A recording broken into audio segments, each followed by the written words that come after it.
नमस्कार। प्रारंभ पर एक बार फिर आप सभी का स्वागत है। स्क्रीन के दूसरे हिस्से में आइए उनका वेलकम कर लेते हैं। बाबा रामदास जी, अजीत सिंह जी, साई के भूतपूर्व कोच और खुद एक रेसलर रहे हैं। दर्शकों, जैसा कि WFI के इलेक्शन 6 तारीख को यानी आने वाली 6 तारीख को अनाउंस हो गए हैं और बाकायदे जो है ओलंपिक कमेटी ने एक हाई कोर्ट के रिटायर्ड जज श्री महेश मित्तल साहब को इसका इलेक्शन ऑफिसर भी नियुक्त कर दिया है। अब 6 तारीख को इलेक्शन होगा और 6 तारीख को ही रिजल्ट आ जाएंगे। बहुत सारे पद हैं, बारी बारी से उस पर बात करेंगे। तो सबसे पहले इस इलेक्शन अनाउंसमेंट पर आइए बात कर लेते हैं बाबा रामदास जी से। सर जी, कार्ड तो छप गया, वो दिन जिसका सबको था इंतजार, वो तारीख तो आ गई सर, 6 तारीख की। जी। अब क्या होना है? चुनाव के अलावा क्या होना है? चुनाव तो होना ही है सर, चुनाव के अलावा क्या होना है भारतीय कुश्ती संघ में? देखिए, आज मैं न्यूज़ पढ़ रहा था तो बहुत सारे मीडिया हाउसेस ने, जिसमें प्रमुख अखबारों ने, बड़े नेशनल न्यूज़पेपर्स ने कवर किया है। Hindu, times of India, Indian express जैसे अखबारों ने, जी कि विश्वस्त सूत्रों से पता चला है कि ब्रजभूषण शरण सिंह या उनके परिवार का कोई व्यक्ति WFI का चुनाव नहीं लड़ेगा। और अनुराग ठाकुर यानी कि खेल मंत्रालय ने हड़ताली पहलवानों को, धरनाजीवी पहलवानों को की मांग पर यह आश्वासन दिया है कि ठीक है भैया, वो लोग नहीं बनेगा। और इसको प्रमुखता से छाप भी दिया है हमारे न्यूज़पेपर्स ने। तो जरा मैंने अपने सोर्सेस से ये पता लगाने की कोशिश की कि असल डेवलपमेंट क्या है। तो असली समाचार आप ये जान लीजिए कि अभी तक कोई ऐसा स्पष्ट निर्णय नहीं आया है, ऐसा कोई उन्होंने डिसाइड नहीं किया है कि कौन अध्यक्ष का चुनाव लड़ेगा, कौन नहीं लड़ेगा। ठीक। जहां तक बात है अनुराग ठाकुर की, तो वो तो एक बच्चा था, रोते रोते वो अपनी माँ या मामा से बोल रहा था कि मैं चांद लूंगा। तो उन्होंने जो है वो चांद लाने का वादा अपने भांजे, रोते हुए भांजे से कर दिया है। ठीक ये है। सब लोग पुक्का फाड़ के रो रहा था इतने दिन से, हाय हम लोग का जौन शोषण हो गया है, तो हम लोग को कुछ तो दे दो। है तो उन्होंने बोला क्या चाहिए? तो बोले एक तो गिरफ्तारी दे दो। बोला वो तो नहीं होगा, वो तो कोर्ट डिसाइड करेगा, या वो जुडिशियल प्रोसेस है, वो पुलिस और कोर्ट मिलकर डिसाइड करेगा गिरफ्तारी होगा कि नहीं होगा। बोला और क्या चाहिए? बोला अरे तब अध्यक्ष ही बना दो। अध्यक्ष नहीं बना सकते हो तो कम से कम हमको बेशक मत बनाओ, पर इनको भी मत बनाओ। तो ऐसी बचकानी डिमांड रख दी है पहलवानों ने। जी है तो अब आज की समाचार जो है वो ये है कि 6 जुलाई को WFI का चुनाव होना निश्चित हुआ है। जैसा कि आपने बताया, महेश मित्तल जी जो हैं, एक्स हाई कोर्ट जज हैं, उनको जी। रिटर्निंग ऑफिसर नियुक्त कर दिया है। वो चुनाव इलेक्शन ऑफिसर नहीं, उसको रिटर्निंग ऑफिसर ही बोलते हैं। अच्छा अच्छा। टेक्निकल भाषा में। अब आपको उससे कोई फर्क नहीं पड़ता, कुछ भी बुला लीजिए। ठीक है। तो उनके देखरेख में, कहने का मतलब चुनाव होगा, वो चुनाव करवाएंगे। तो सबसे उसका जो प्रोसेस है वो सबसे पहला ये होता है कि 26 एफिलिएटेड यूनिट्स हैं, जी उनको सबको नोटिफिकेशन जाएगी और बोला जाएगा कि अपने 2 लोग हैं जो कि वोट डालने आएंगे, उनका नाम भेज दीजिए।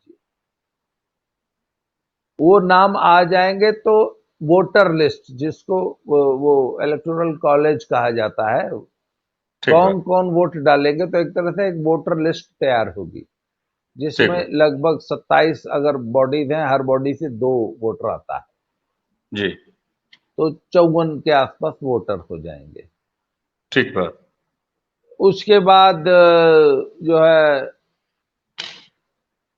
किसको चुनाव लड़ना है भैया, जी जैसे वो वहां भी होता है ना, अधिसूचना जारी होती है, उसके बाद पर्चा दाखिला होता है, तो 2-3 दिन पर्चा दाखिला होगा, उसके बाद पर्चा सबका चेक होगा, उसके ठीक है। बाद पर्चा, इसमें भी पर्चा वापस ले सकते हैं आप।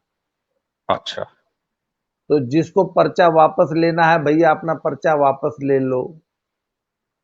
फिर जब पर्चा वापसी हो जाएगी तो फाइनल लिस्ट डिक्लेयर होगी कि इस पद के लिए ये लोग कैंडिडेट हैं। तो ठीक बात। अगर तो किसी पद पे मात्र एक कैंडिडेट है तो इसका मतलब मान लिया जाएगा कि सर्वसम्मति से चुनाव हो गया, वो व्यक्ति जीत गया। अगर एक से ज्यादा लोग हैं तो चुनाव होगा बाकायदे, और 6 बिल्कुल। तारीख को चुनाव होगा, 6 को ही रिजल्ट आ जाएगा शाम तक। ठीक बात। ठीक तो बात। साहब ये प्रोसेस है ठीक बात। जी। अब यहाँ एक जानकारी आपसे चाहूंगा, अगर आप के पास इस बात की जानकारी हो तो जरा बताइएगा। इसी भारतीय कुश्ती महासंघ ने करीब करीब 4 प्रदेशों के कुश्ती संघों को निलंबित कर दिया था, भंग करके, और वहां पर एक दूसरा कुश्ती संघ का गठन किया था, जिसमें हरियाणा, कर्नाटक, महाराष्ट्र और मध्य प्रदेश।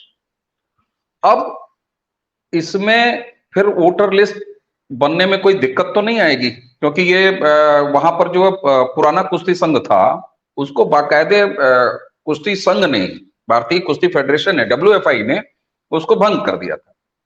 तो इन चारों से कैसे वोटर आएंगे, और वहां कोई दिक्कत तो नहीं होनी है, क्योंकि वो मामले कोर्ट में चल रहे हैं। भंग जो किया डब्ल्यूएफआई ने इन राज्यों की कुश्ती संघों को, हरियाणा हो, कर्नाटक हो, महाराष्ट्र हो, मध्य प्रदेश हो, वो मामले कोर्ट में चल रहे हैं। तो उनके कोर्ट में चलते रहने के दौरान अगर इलेक्शन होता है तो क्या नए संघ के मेंबर आएंगे वोटर बन के, या पुराने आएंगे, या क्या होगा? कोई जानकारी? देखिए ये टेक्निकल मामला है और हम्म। इसके बारे में अभी कोई स्पष्टता नहीं है। ठीक है। और उन्होंने, जो पुराने संघ थे वो कोर्ट में बेशक गए हैं, पर हम्म। नए संघ ने, जो नए संघ चुन के आए हैं उनको डब्ल्यूएफआई ने मान्यता दे दी है। पहला टेक्निकल पॉइंट। ठीक है। मैं आपकी जानकारी के लिए बता दूं कि जब ये पिछली बार नेशनल गेम्स हुए थे, आपको याद होगा, वहां हुए थे गुजरात में, जी। तो उसमें हरियाणा की 2 टीमें लड़ने गई थी। एक तो ले गया था ये वाला संघ, हरियाणा कुश्ती संघ, जिसको कि डब्ल्यूएफआई ने मान्यता दे रखी है। एक एक और कुश्ती संघ हरियाणा का बना दिया था, जो कि बनाया था खेल मंत्री संदीप सिंह ने, जी। उनके निर्देशन में बना था।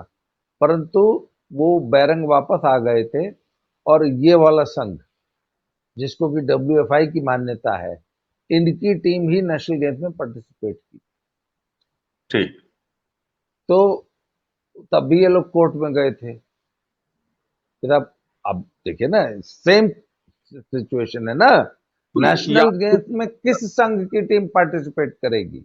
बिल्कुल बिल्कुल, आपके इस उदाहरण से स्थिति बिल्कुल साफ हो जाती है। एक उदाहरण जो आपने दिया नेशनल गेम्स का, कि उसमें उसी कुश्ती संघ के टीम को मान्यता मिली जिसको कि डब्ल्यूएफआई ने मान्यता दे रखी थी, दूसरा नहीं। तो हाँ यहाँ स्थिति है लगभग, तो इसलिए वो जी। रिपीट हो जाएगा वही सेम। जी।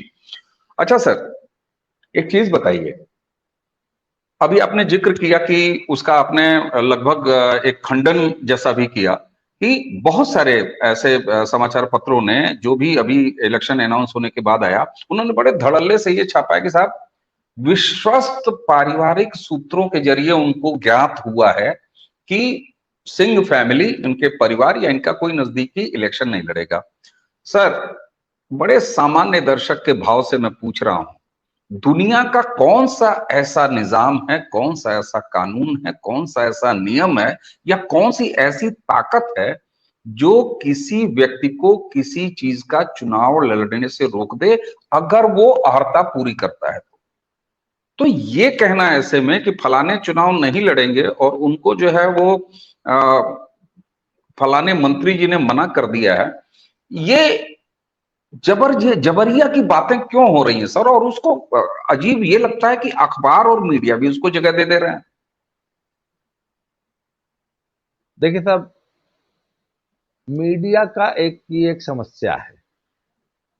उसको अखबार का कागज का 16 पन्ना भरना है, तो कुछ न कुछ तो छापेगा ना।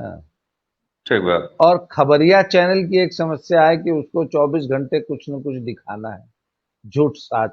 तो जब भी इनको झूठ बोलना होता है तो बोले सूत्रों से बताया, सूत्र गलत थे, ठीक। है ना। और इनकी ठीक। क्रेडिबिलिटी नाम की तो कोई चीज है नहीं, आज कुछ और बोल के निकल जाएंगे। मैं ठीक बात। ऐसे मैं ऐसे कितने आपको उदाहरण दे दूंगा, जो कि 2014 के इलेक्शन में लोकसभा में, 2019 के इलेक्शन में लोकसभा में, 2017 के यूपी वाले इलेक्शन में, 2022 के इलेक्शन में कांग्रेस की, इसकी उसकी, पता नहीं किसकी किसी सरकार बनवा रहे थे। एक चैनल है वो तो बकायदा कांग्रेस को 2019 में 220 सीट दे रहा था जी। जी। हाँ? और बड़ी बेशर्म और बड़े मूर्धन्य पत्रकार हैं साहब, 45, 50, 55 साल पुरानी पत्रकारिता का अनुभव रखने वाले, और एक तरफ हमारे जैसे अनाड़ी नौसिखिया हैं, फेसबुकिया लेखक, पर सिर्फ जमीनी हकीकत सुनते हुए हम लोग की प्रेडिक्शन आज तक एक भी गलत नहीं हुई, चाहे वो बिल्कुल। 2017 की रही हो, आपको ध्यान हो, तो चाहे 2022 की यूपी के इलेक्शन की रही हो। और हाँ, मैंने कह दिया था कि 325 सीट आएगी, गिरी से गिरी हालत में यूपी में 300 सीट आएगी, आपको याद होगा।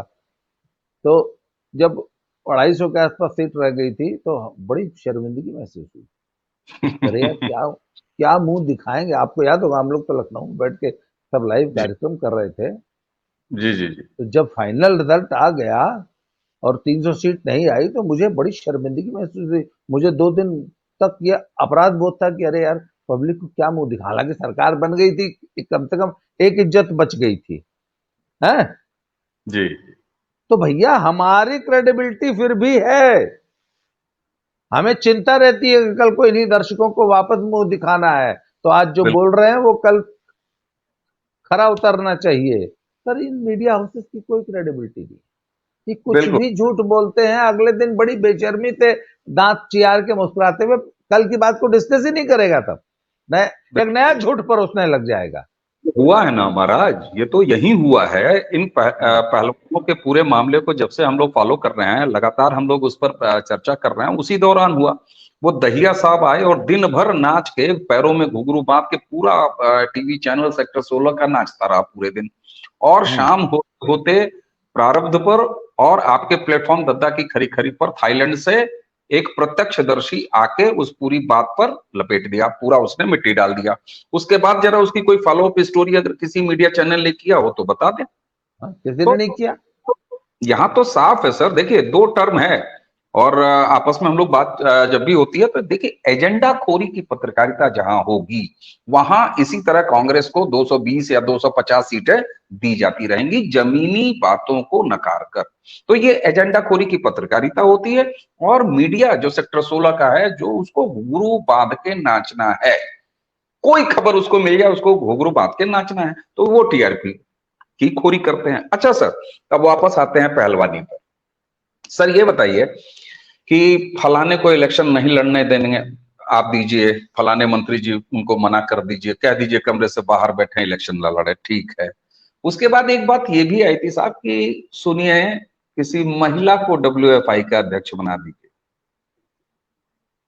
तो ये जो अलग अलग बातें आ रही है ना कि मैया मोरी मैं तो चंद खिलौना ली हूं, जिसको आपने कहा कि बच्चा चांद मांग ले रहा है। अच्छा, उसी के साथ सर ये भी तो बात आई थी कि अब तो जाट संघ बनेगा, जाट कुश्ती संघ बनेगा, अब जाट अखाड़ा बनेगा। मतलब क्या है ये पूरा मामला? आप एक बार कहते हैं कि देश की बच्चियों के शोषण का मामला है, आप एक बार कहते हैं हम देश की बच्चियों के लिए लड़ रहे हैं, और दूसरी तरफ आप खाप खाप पंचायतों के दर दर घूम रहे हैं। किसान पंचायत होती है सूरजमुखी के बीजों के बारे में, वहां हरियाणा में कुरुक्षेत्र में धरना बैठते हैं, वहां जो है वो बजरंग पूनिया पहुंच जाते हैं। तो साहब, आप कर क्या रहे हैं? ये कब तक अलग अलग अखाड़े बनवाइएगा सर? देखिए यार, मैं तो डे वन से कह रहा हूं, जिस दिन ये सब शुरू हुआ था पहला धरना 19 जी जनवरी 2023 से लेकर आज तक हमने कह दिया था कि पहले दिन क्यों कह दिया था कि ये फेडरेशन पे कब्जा करने की पॉलिटिक्स है, और मॉडस ऑपरेंडी ये है कि अध्यक्ष पे आरोप लगाकर उसको डिस्क्रेडिट कर दो, बदनाम कर दो, और इनको ये था कि जैसे ही हम आरोप लगाएंगे तुरंत जो है सरकार जो है बर्खास्त कर देगी, इस्तीफा मांग लेगी। परंतु इनको कुछ मतलब बिल्कुल है उम्मी है।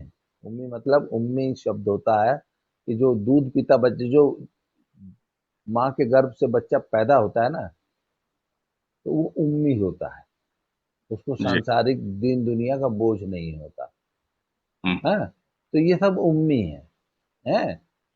इनको बिल्कुल संसार का किसी क्रियाकलाप का कोई नियम कानून का पता ही नहीं था। बस हम आरोप लगा दिए, तुरंत सरकार जो ना ब्रजभूषण के बर्खास्त कर दी, उनके पकड़ के जेल में डाल दी, हमारा अध्यक्ष बन जाल जी। जी तब इस सोच से तो ये सब धरने पे बैठे, और इसी सोच से ये सब पिछले 3 महीने से ये सब धरना प्रदर्शन आंदोलन चला रहे हैं। और आप देख लीजिए कि डे 1 से इसमें पार्टिसिपेशन ही सिर्फ एक जाति, एक राज्य का है। बाद में पहलवान एकदम गायब हो गए। जब पहलवानों का समर्थन नहीं मिला तो फिर खाप पंचायतों, जातीय लीडर्स, जाट लीडर्स और किसान नेता, वो भी जाट, वही आके समर्थन दे रहे हैं। आपने एक चीज नोट की है, मैंने इस विषय पर, इस पहलवान आंदोलन पे अब तक शायद 100 के आसपास मेरी वीडियो होगी। आप एक चीज एक उठा के देख लीजिए कि यदि मेरी हर वीडियो पे 100 कमेंट हैं तो उसमें 3-4 कमेंट, 5 कमेंट नेगेटिव होता है, बाकी 95% कमेंट मेरे पक्ष में पॉजिटिव होता है कि नहीं पहलवान जी आप एकदम सच बोल रहे हैं, आप तर्क की बात कर रहे हैं। वो 5 जो कमेंट होते हैं ना, जरा उनके नाम, अगर नाम हो तो कोई फोगाट है, कोई देसवाल है, कोई सहरावत है, कोई दैया है, कोई दलाल है, कोई ये है, यही सारे सरनेम्स हैं जो विरोध कर रहा है। जी बिल्कुल। तो ये इन्होंने सब इसको जाट आंदोलन बना के रख दिया है। और इसी क्रम में जब अच्छा हमारी बातें सिद्ध तब हुई जब पता लगा कि साहब धनखड़ साहब को अध्यक्ष बना दीजिए, एनआर चौधरी को महासचिव बना दीजिए, और एक और हमारे पहलवान जी हैं वो भी जाट भाई हैं, उनको कोषाध्यक्ष बना दीजिए, मतलब जाटों का कुश्ती संघ बना दीजिए। तो मैंने एक बार कहा था ना कि विनेश जी जी खापिस्तान मांग लीजिए सरकार से कि हमको यहाँ भरोसा नहीं है, हमको दिल्ली पुलिस में भरोसा नहीं है, हमको ओवरसाइट कमेटी में भरोसा नहीं है, हमको सरकार में भरोसा नहीं है, हमको किसी में भरोसा नहीं है, इसलिए आप हमारा अलग खापिस्तान, खापलैंड बना दीजिए। तो खापलैंड में जब फिर अध्यक्ष कुश्ती संघ बनेगा तो वो होगा आप लोगों बिल्कुल। का। फिर तो अच्छा है ना कि भारतीय कुश्ती संघ से उसकी मुलाकात जो है वो ओलंपिक खेलों के दौरान हुआ करेगी, अंतर्राष्ट्रीय हाँ प्रतियोगिताओं में है। तो ये सर अच्छा ये एक चीज बताइए, अब मैं आपसे, देखिए आप राजनीतिक चुनाव आकलन बहुत करते रहे हैं, चाहे वो लोकसभा का हो चाहे विधानसभा का चुनाव हो, बड़ा आपने भविष्यवाणियां की हैं और राजनीतिक काफी बातें करते रहे। अब अगर ये 54-56 जो वोटर हैं इनके द्वारा दिए गए वोटिंग या किए गए मतदान के बाद ये जो तमाम अध्यक्ष हैं, वरिष्ठ उपाध्यक्ष हैं, 4 उपाध्यक्ष चुने जाने हैं, एक महासचिव चुना जाएगा, है ना, एक कोषाध्यक्ष जो ज्वाइंट सेक्रेटरी चुने जाएंगे और 5 एग्जीक्यूटिव मेंबर। तो ये जो इतना लंबा चौड़ा जो पद हैं इनके चुनाव होने हैं, तो इनके परिणामों के बारे में आप कुछ आकलन कर पाएंगे?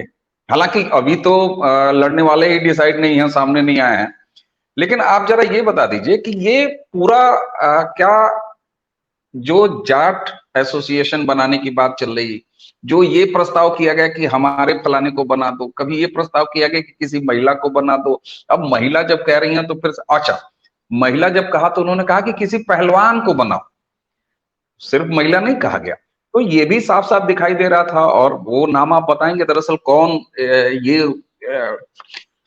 सपना भी पाले है कि मैं बन जाऊं।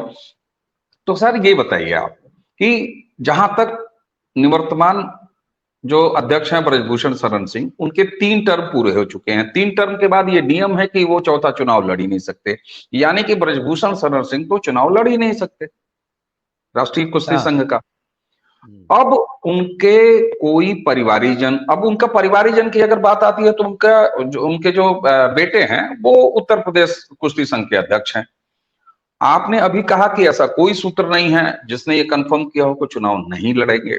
अगर मान लीजिए नजदीकी कोई ब्रजभूषण शरण सिंह का या उनके परिवार का अगर कोई चुनाव लड़ता है, तो ऐसे में रिजल्ट का कुछ आकलन करेंगे आप? मान देखिए,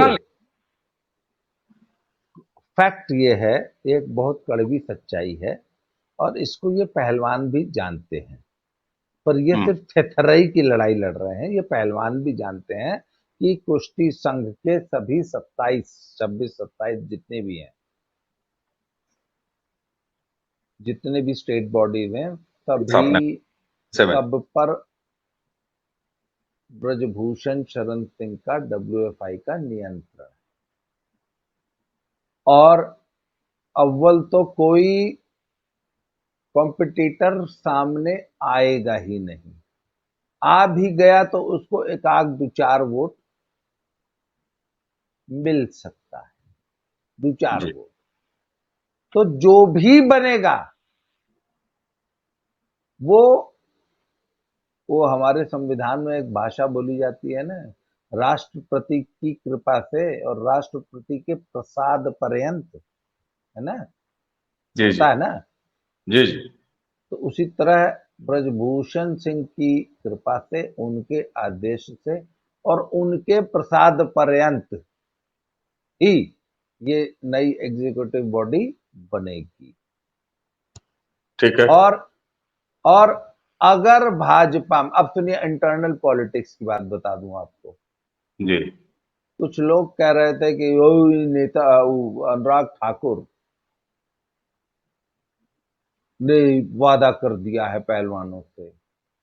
तो मैंने उनसे कहा कि ये सब हमरे मुंह से तुम लोग गंदा गंदा बात मत बुलवाया करो। हम्म, बिल्कुल।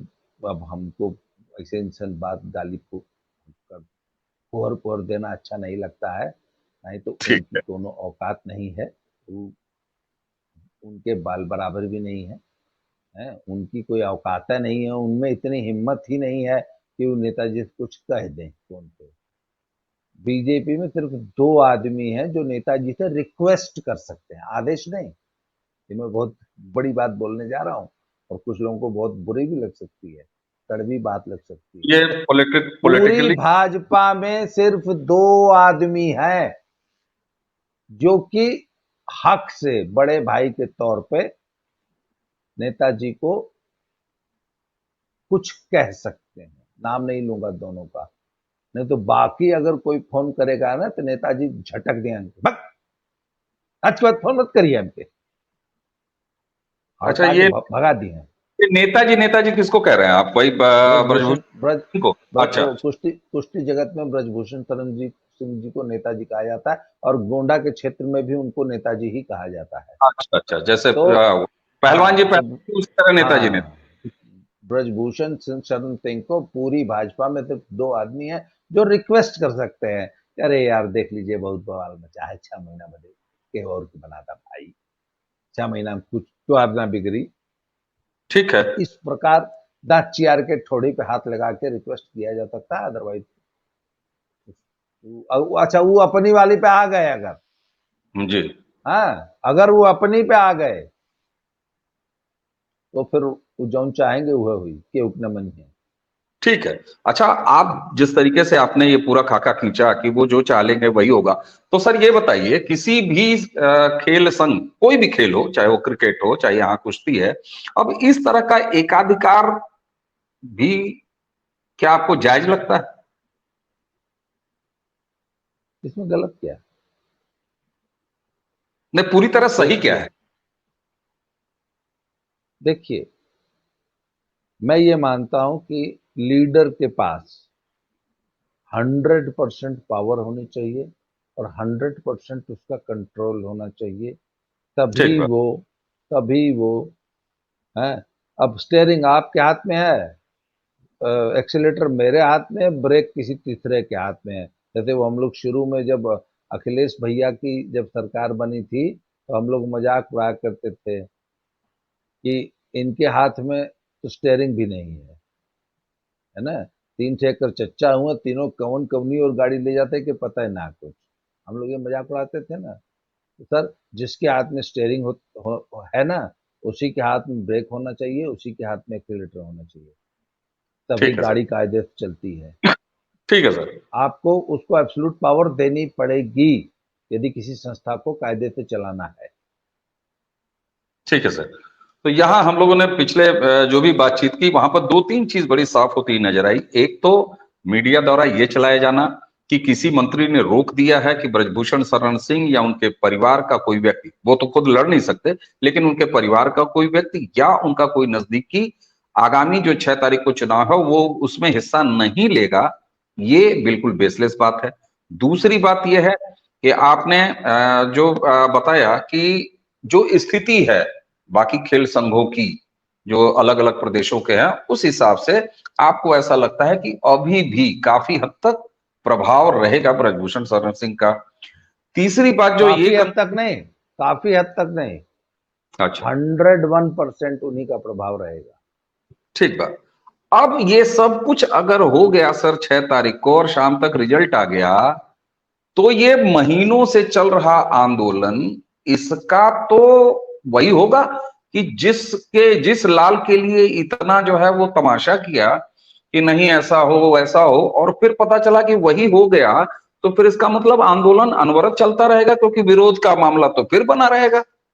हाँ हाँ, वो तो देखिए, आंदोलन, पहली बात, पूरी तरह बेटियों को न्याय दिलाने के लिए भी नहीं हुआ था। वो तो बाद में मुंह से बात निकलवा ली गई। शुरू में जॉन सस्सन के आरोप लगाने का कोई इरादा नहीं था। ठीक। दूसरी बात, आंदोलन सिर्फ और सिर्फ कुश्ती संघ पर कब्जे के लिए किया गया था, वह नहीं हासिल होना है। और छीछा लेदर जो हो गई वो मुफ्त में मिलेगी है। मेरा जी जूता फेंक लेदर, मेरा जूता फेंक लेदर, दिल छीछा लेदर, जी जी। है ना। लेदर अच्छा है। ये गाना सुने हैं? हाँ हाँ, तो बिल्कुल बिल्कुल। ये तो जूता जूता जूता जूता जूता कई बार बोलती है वो लड़की उस गाने में, 1000 बार। मेरा जूता फेंक लेदर, दिल छीछा लेदर। तो साहब, इन तीनों की छीछा लेदर खूब जम के हुई है। और अब इनका एटीट्यूड क्या हो गया है, ये ध्यान दीजिए। अरे पहले बोली किसी महिला को अध्यक्ष बना दीजिए, किसी महिला पहलवान को कुश्ती संघ का अध्यक्ष बनना चाहिए। बोले अरे चलो नहीं बनाओ तो कम से कम हमसे पूछ के बना दो। मतलब ई वह बात भइल भैया कि अरे हम लोग का इतना जौन सत्सन हुआ है, अरे कुछ तो दे दो। हाँ, अरे जी जी। कुछ तो कंपनसेशन में दे दो। इतना जौन शोषण हम लोग कराई हूं, अरे अध्यक्ष बना था लोगन हमन के। हाँ? ये एटीट्यूड सही बात। कहाँ से किस चले और तरीके कहाँ। से गिड़गिड़ा के जो है अध्यक्षी मांगी जा रही थी। चलिए, जी जी। हमको नहीं बना सकते तो हमारे आदमी को बना दीजिए, हैं, एनआर चौधरी को बना दीजिए। बिल्कुल। एक राष्ट्रीय खेल, राष्ट्रीय स्तर पर खेले जाने वाले खेल को इन्होंने खाप पंचायत में पहले पहुंचाया, फिर अपने घर पहुंचाया, फिर अपने ऊपर ओढ़ लिया और कहाँ ले गए। इसमें कुल मिला के वही आपने सही जवाब दिया सर कि 6 तारीख के बाद भी इनका मुद्दा जिंदा रहेगा। तो अब इसका मतलब ये मान लिया जाए कि ये राजनीति ही करेंगे, इनका कुश्ती से कोई मतलब नहीं है जी। एक मेरे मित्र ने पूछा, शायद आप ही ने तो पूछा था, किसने पूछा था? एक तो ना मुझे इतने सारे फोन आते हैं, मैं कंफ्यूज हो जाता हूँ किससे क्या बात किया। तो बहुत सारे लोगों ने पूछा है कि ये ओपी धनखड़ और जी एनआर चौधरी जी जी को अध्यक्ष और महासचिव कुश्ती संघ का बना दिया जाए, जी। कि धरना जीवियों की तरफ से ये मांग क्यों आई? और ये जी एनआर चौधरी का क्या लिंक है? जी आखिर एनआर चौधरी को कुश्ती संघ का महासचिव बनाने के पीछे क्या मंशा है, और एनआर चौधरी अचानक कहां से प्रकट हो गए सीन में? ये एक बड़ा मजेदार टॉपिक है। और आपने मुझे नाम दिया है ना, खोजी पहलवान। जी मैं आज दावे के साथ कहता हूं कि पूरे हिंदुस्तान के मीडिया में किसी ने ठीक। इस सवाल का जवाब जानने की कोशिश सर नहीं की इसको कि एनआर सर चौधरी कौन है। मैंने सर खोज लिया है। अगले सर वीडियो में सुनिए, बिल्कुल। अगले वीडियो में मैं आपको एनआर चौधरी का इतिहास बताऊंगा कि एनआर चौधरी कहां से प्रकट हुए। आखिर ये सब धरनाजीवी हड़ताली पहलवान एनआर चौधरी को कुश्ती संघ का महासचिव क्यों बनाना चाहते हैं, एनआर चौधरी का कुश्ती संघ से क्या संबंध है, और इनका चुनाव किसने किया, कैसे किया, ये कैसे आ गए पिक्चर में। जी हिंदुस्तान की मीडिया ने ये जानने की कोशिश नहीं की, और ये आपको मैं बताऊंगा अगले वीडियो। बिल्कुल अगले ठीक बात। वीडियो का एजेंडा सेट है। बिल्कुल यही बात मैं भी कह रहा था कि आज हम इस चर्चा को आज हमने बात किया क्योंकि चुनाव अनाउंस हो गए हैं 6 तारीख के, और आपने अच्छे तरीके से समझाया इलेक्शन कैसे होगा, कैसे इसके संभावित आपने तो आकलन भी कर दिया। मैं कहूं कि लोग जो है विधानसभा और लोकसभा का चुनावी सर्वे करते हैं, आपने तो राष्ट्रीय कुश्ती संघ के इलेक्शन का भी सर्वे कर दिया है ना। तो इस विषय पर जो आपने कहा, मैंने सिर्फ इतना ही आपसे निवेदन करना चाह रहा था कि इसको हम कल एक अलग वीडियो में, अगले वीडियो में हाँ, बात करेंगे। तो इसी के साथ आपको अपने दर्शकों की तरफ से देता हूं बहुत बहुत धन्यवाद, और दर्शकों आप सभी को नमस्कार।